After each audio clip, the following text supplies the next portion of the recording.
Bon. Encore un gros match qui se profile ce week-end entre Paris et Marseille. Comment d'abord le groupe?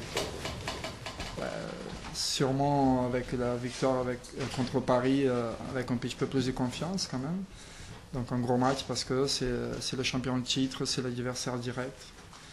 Donc voilà, on a envie de regagner aussi un match à la maison devant nos supporters. Donc voilà, l'opportunité elle est là. En quoi cette victoire à Paris a fait du bien au groupe? Au classement déjà, parce que même si c'est au début du championnat, ça fait toujours mal de regarder le classement et de se voir dans les 3 dernières places. Donc voilà, je crois que 3 points, ça fait du bien.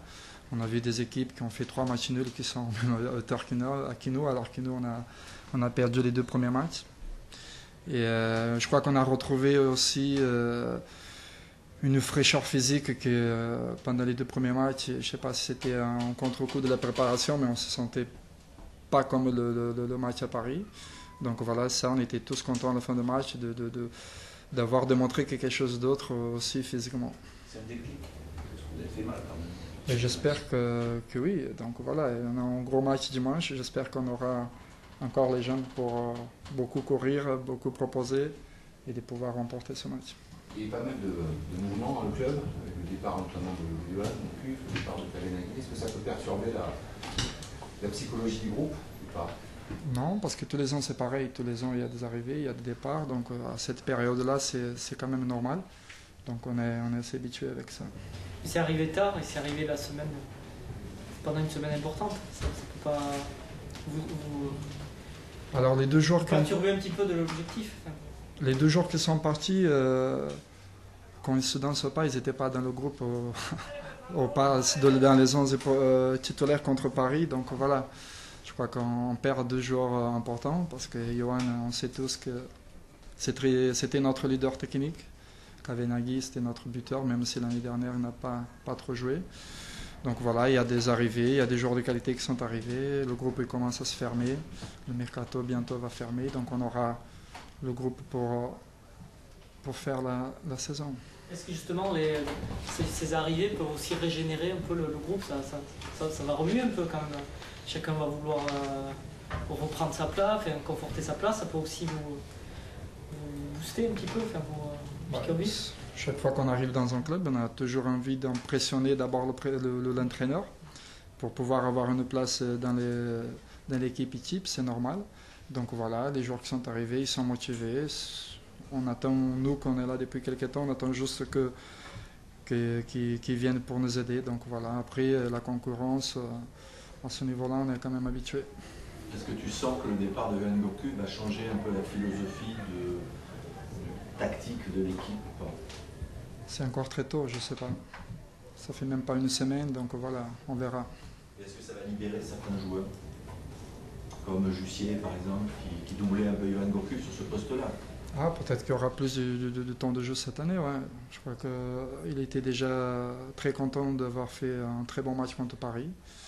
Donc voilà, malheureusement, il a un petit souci musculaire, mais que bientôt il sera à nouveau disponible pour rejouer.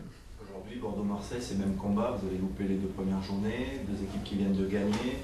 Quelle est, selon toi, l'équipe la plus prête pour ce choc? Déjà, l'année dernière, c'était la 4e journée, on n'avait pas vu grand-chose.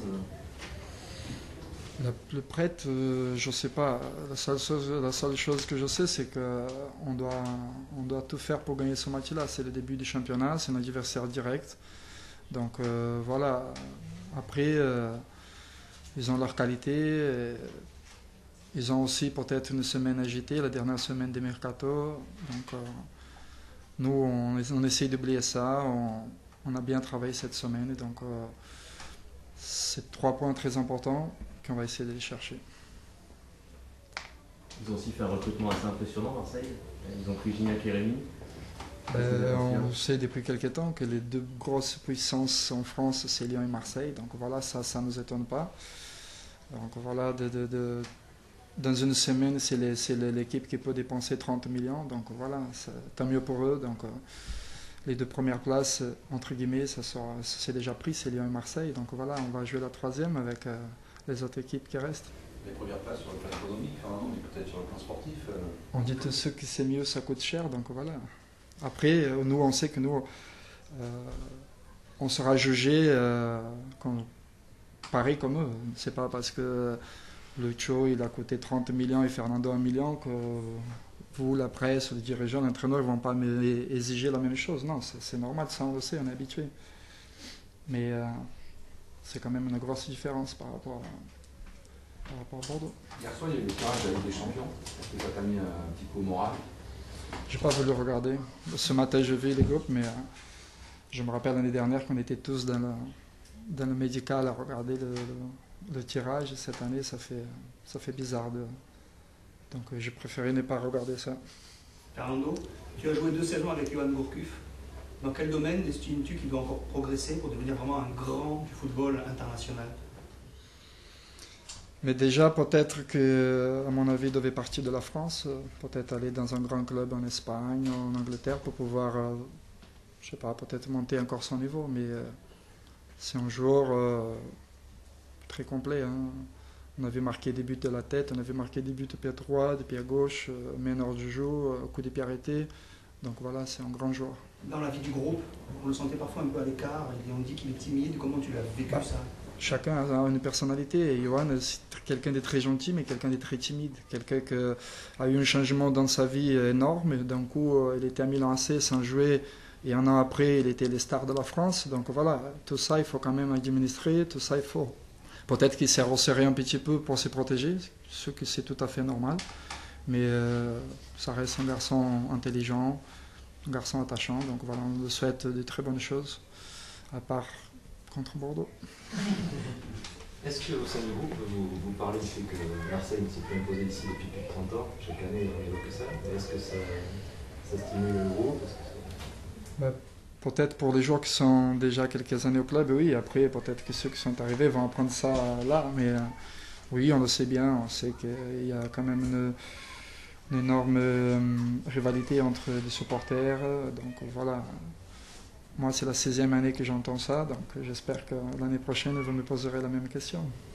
Tu as connu Ricardo, Blanc, maintenant Tigana. Qu'est-ce qui change aujourd'hui? Déjà des noms.